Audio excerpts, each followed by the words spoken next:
Good morning, this is Nicholas from Gandor Gaming, and today I bring you guys a red-blue Marco deck profile 2025 post OP09. This is my first Marco deck profile. It's my first build I've ever made with Marco. And I'm not going to lie, I'm pretty happy with the results. Now, I'm not going to lie to you guys, there is a key card we're missing in this deck, and his name is Lovely Silver Israeli. However, I figured I'm going to play a different build that I found online. Thank you for Vivi channel.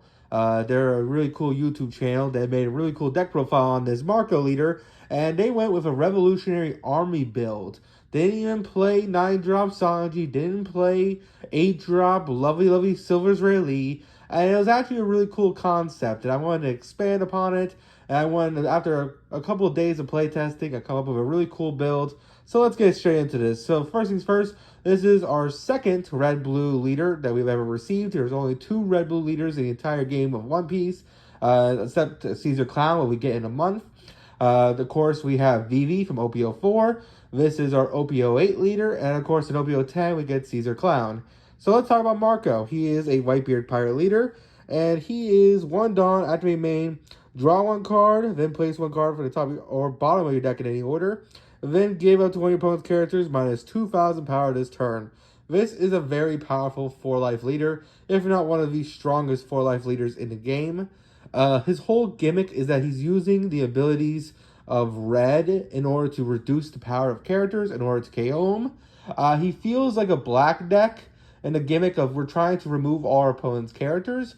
However, instead of removing them by cost, we're removing them by power, which is actually quite strong because a lot of new support that's been coming out for the next few sets, they're figured around stopping your opponent from removing cards based on costs. Like, for example, the brand new green-purple Luffy leader, he has a field spell that increases the cost of his characters while on field. Thus, he gets around Black's whole removal gimmick. However, lovely Marco over here does not care about that. And I think this leader is actually honed to be really good into green-purple Luffy, just because this deck is very easily able to kill lovely 5-cost 7k Pudding. So let's talk about it. So first things first, we're playing 3 copies of Monkey D. Dragon. This is just a fantastic 3-0 for the deck.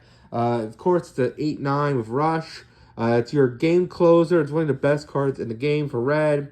And for our purposes, it's our highest attacking monster. Now, we're not playing any 10 costs or 9 costs in this deck.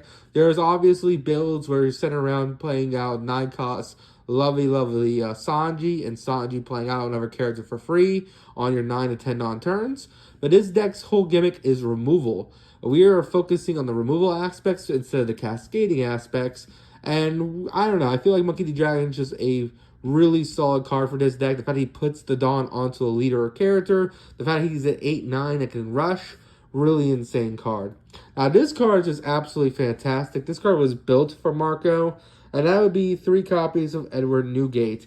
This is a 7-8 that says on play, give 1 rested Dawn to your leader or character on field. If an activate main, you may rest this character to kill a 5,000 power or less character. With Marco's ability, you can kill any 7k leader with this Edward Newgate, which feels pretty awesome. We're also playing 3 copies of Porcus the Ace. Now, this card's highly slept on. I feel like a lot of, what's it called, Marco decks just kind of forgot about this card because this card is locked into the Whitebeard's typing, and people just forgot about it. 7-drop, 7k, has Rush. On play, if your leader is Whitebeard Pirates, not only does he have Rush, but he gives 2 characters minus 3,000 power. As a 7k body, that is absolutely incredible. He can help you kill some really strong characters, especially a combination of Edward Newgate. With these 2 on field plus Marco's ability, you can kill almost about anything in the game. Marco giving -2, Porcus the Ace giving another -3, and then Edward Newgate, of course, killing 5s. You can kill any 10-drop in the game. Feels really solid. And then, of course, we also have lovely Ben Beckman. This is another great card that came out of OP09. It's another 7-cost, 7k. On play, trash one of your opponent's characters with 6,000 power or less. This is a card that gets around cards that can be KO'd by card effects. It trashes, which feels pretty good. It also has counter as a 7/7.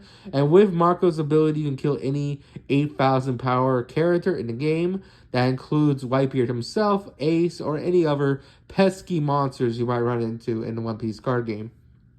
Next, we're playing 2 copies of Sabo.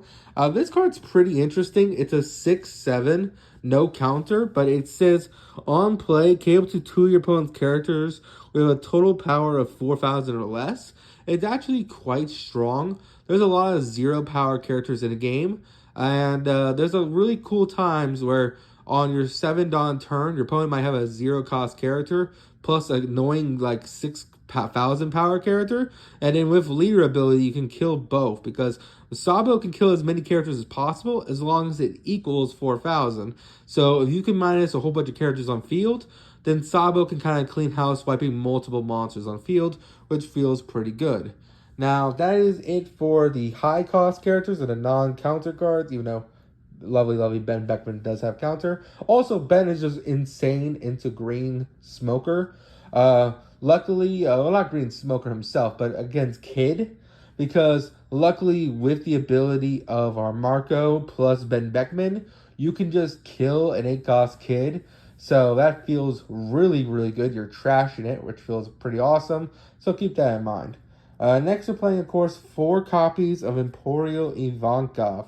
Now, this is an interesting tech choice. Again, I saw this all from VV Channel, who's a One Piece YouTuber who does deck profiles, and I really like the idea. There's a couple of Revolutionary Army type cards that have good synergy with Marco, and this Imperial Ivankov kind of just cheats them out. It's a 5/6 that says on play, look at the top 3 cards of your deck. Reveal 1 Revolutionary Army type character with 5,000 or less, then play it as active, which is pretty awesome. With Marco's ability, you'll always guarantee this effect, because if you have any Revolutionary Army type character with 5,000 or less power, you can easily just put it on top of your deck, activate the Imperial Ivankov, then cheat it out that way, which feels pretty nice. I'm trying out Imazuma. This is a card from OP02, Impel Down type, but it's also a lovely Revolutionary Army. This card says if you have 1 or less cards in hand, this card is a 4/7k blocker, which is pretty interesting. We're just playing it as a blocker type that can cheat off our lovely Imperial Ivankov, which does come up. I felt like this deck needed more blockers, and I decided why not throw this in. So far, it's been doing pretty good on the sim, but at the same time, it'd probably be changing out some for other cards. In OP09, we're getting more blue Revolutionary Army type characters in a form of blue 4-cost Sabo and 4 Fishman / Revolutionary Army type characters. And we're getting a new Koala too. So that's kind of the other reason I wanted to introduce this as a concept. Because if there's actually those cards end up being playable, I do want to put those into this deck going forward. We're also playing 3 copies of Limburg. Funny enough, Limburg works better in this deck than it does actually a dragon deck, because we actually can use his trigger effect because we are a multicolored leader. Basically, when attacking, and this character has 7,000 power, you can KO one of your opponent's characters with 3,000 power. So basically, if you put 2 Dawn on him and you use leader ability, you can kill any 5-cost character when attacking, which feels pretty nice. We're also playing, of course, 2 copies of Morley. I would play more of him, but he has no counter, and we already have a lot of non-counter. So I felt like 2 of is just fine. Pretty solid card. I probably will take him out for the new Sabo that comes out in OP09, but I don't want to trust it out. It's a pretty cool card. Unblockable if it has 7k or more power. Now, the reason why we're going for the Revolutionary Army package in this deck is not only are we playing Dragon and Sabo in this deck, but we're also playing this card, Imperial Ivankov. This card's kind of the heart and soul of Marco decks. I think some guy won a flagship with this card, and ever since then, every Marco deck has been shoving this guy in, because this guy is pretty awesome. He's a 3/4, on play, review the top card of your opponent's on your deck, and then the 2k or less character, play it for free, and then when attacking, if you have 6 or less in hand, you get to draw a card, which is pretty awesome. It fixes one of the biggest issues of Marco, which is hand size, allowing you to draw cards. Also, it cascades into some really interesting cards, which feels pretty good. Another card that we play in this deck is lovely Bartholomew Kuma. This is another great card to play off this lovely Emporio Ivankov or this Emporio Ivankov. It's another card, if you're multicolored, it's triggered, play it for free. But also, it KOs any opponent's character with 2,000 or less power. With Marco's ability, you can KO any 4,000 power character, meaning this card can remove some of the best blockers and best cards in the game. For example, the new free cost Smoke Tashigi that protects 8-drop Kid. This card can remove that with leader ability. This also gets around cards like Rebecca and some really pesky little blockers and pesky cards like 2K Blackbeard that will always be face up.